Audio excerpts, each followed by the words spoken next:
ভাই হঠাৎ করে এভাবে দাঁড় করালেন? এ ভাই আমি একটা ফোন দিয়েছিলাম, আপনি ফোনটা নেবেন? কি ফোন ভাই, দেখি ফোন তো ভালোই দেখা যায়, গাড়ি গালি নেন। ভাই একটু এদিকে আইন, এতে গাড়ির শব্দ তো কথাটা বলবেন, এদিকে আইন। আর একটু সামনে কাছে আছে।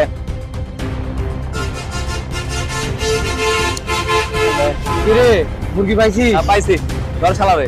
এই শালা কি আছে বের কর। আরে বাইর করবো মানে, বড় ভাই না আমাকে নিয়ে এলো মোবাইল দেখাবো বলে। মোবাইল তোর পিছন দেবে দেবে শালা, যা আছে বের কর। না ভাই আমার কাছে সত্যি ভাই, আমার কাছে কিছু নাই ভাই। বের কর বের শালা, যা আছে বের কর। ভাই আমার কাছে সত্যি কিছু নাই ভাই। ভাই বের কর বের কর ভাই ভাই ভাই বের কর ভাই বের কর ভাই আমার কাছে বের কর বের শালা, বের কর বের কর। আর যা আছে বের কর। আর কি আছে, আর কি আছে? আর কিছু নাই ভাই। এই দাঁড়া, আর কি আছে? ভাই আর কিছু নাই। নাই নাই ভাই ভাই ভাই ভাই ভাই আর কিছু নাই ভাই। শালা ফকির খেলা। চল চলে যাবি।